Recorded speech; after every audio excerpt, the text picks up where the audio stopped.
Ce qu'il vient de dire est fort et puissant. Beaucoup d'Africains ont perdu la vie à cause de ça.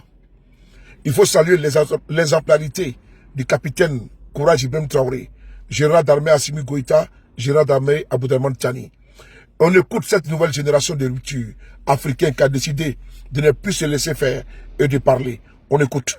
Que le seul îlot de croissance dans ce monde-là, c'est l'Afrique. Amoul Fenen, c'est l'Afrique où tout est à construire.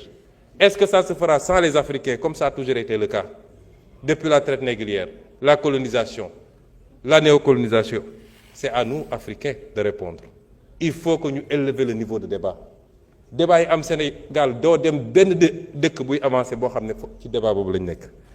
il faut aujourd'hui qu'on sache que l'Afrique n'a pas besoin de ça, de cette dette odieuse. J'ai eu à recevoir à Addis Abeba l'éminent économiste américain, le professeur Jeffrey Sachs. En l'écoutant, je me suis entendu parler, je me suis entendu écrire. Telle était forte notre convergence de vues. Et voilà ce qu'il disait en substance, et il me permettra de le citer. Ce qui intéresse le FMI, ce n'est pas votre développement. Ce qui intéresse le FMI, c'est que vous restiez pauvres et sages.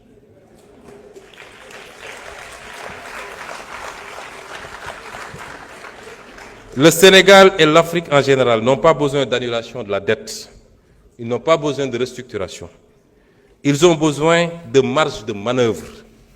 Les créanciers doivent vous accorder un répit de 20 à 30 ans pendant lesquels vous ne vous préoccuperez pas du service de la dette. Vous n'avez pas besoin d'austérité, mais de croissance. Le Premier ministre Ousmane Sonko est sur le chemin de ses pères dévanciers, Patrice Emery Lumumba. Sans oublier l'illustre personnalité Thomas Isidore Noël Sankara, qui a été assassiné dans les balles des assassins des impérialistes, parce qu'il était dans ce combat-là. On écoute Thomas Sankara. Vous ne vous posez pas la question de savoir pourquoi l'Afrique a toutes les richesses de ce monde et l'Afrique est pauvre, l'Afrique est surendettée. Posons-nous les vraies questions et les justes questions. On a l'uranium, le café, le cacao, le gaz, lithium. On a toutes les richesses sur cette planète-là, de cette planète. On a le gaz, on a le pétrole, on a l'or, on a le diamant. Je dis bien, c'est un désastre de richesses.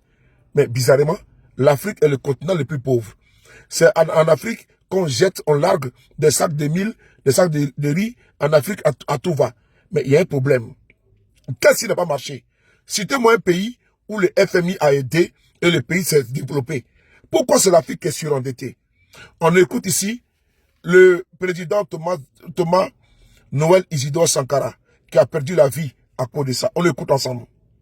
Monsieur le Président, ma proposition ne vise pas simplement à provoquer ou à faire du spectacle. Je voudrais dire ce que chacun de nous pense et souhaite. Qui ici ne souhaite pas que la dette soit primaire, simplement effacée? Celui qui ne le souhaite pas, il peut sortir, prendre son avion et aller tout de suite à la Banque mondiale payer. Tous nous souhaitons.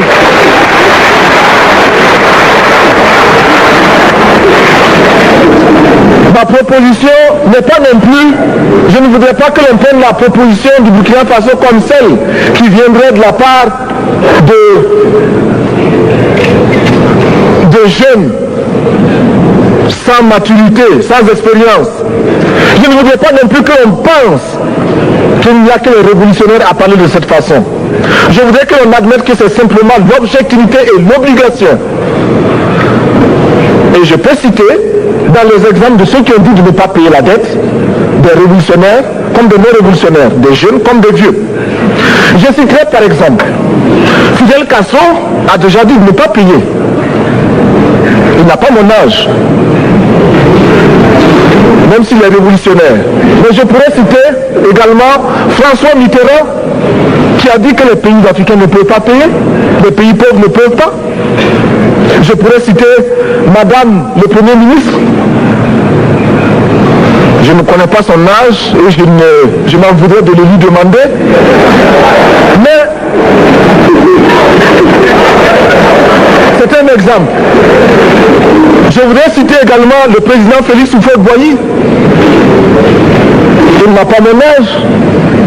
Cependant, il a déclaré officiellement, publiquement, qu'au moins pour ce qui concerne son pays, la Côte d'Ivoire ne peut pas payer. Or, la Côte d'Ivoire est classée parmi les pays les plus aisés d'Afrique, au moins d'Afrique francophone. C'est pourquoi d'ailleurs il est normal qu'elle paye plus en contribution ici. Mais, Monsieur le Président, ce n'est donc pas de la provocation. Je voudrais que très sagement, vous nous offriez des solutions. Je voudrais que notre conférence adopte la nécessité de dire clairement que nous ne pouvons pas payer la dette. Même pas dans un esprit belliciste. Ceci pour éviter que nous n'allions individuellement nous faire assassiner. Si le Burkina Faso tout seul refuse de payer la dette, je ne serai pas là à la prochaine conférence. Je ne serai pas là à la prochaine conférence. Dixit le président capitaine Noël Isidore Sankara. Et qu'est-ce qui s'est passé? Il a été assassiné. Frères et sœurs, les Africains doivent prendre conscience. Il faut saluer le courage du Premier ministre Ousmane Sonko. Depuis combien d'années nos pères dévanciers étaient présidents, Banque mondiale, FMI, toutes les aides, mais l'Afrique encore à genoux. Au lieu de donner du poisson à quelqu'un, à une personne, il faut l'apprendre à pêcher. Je pense que l'Afrique, il est temps de sortir de cet assistanat. Je vous remercie.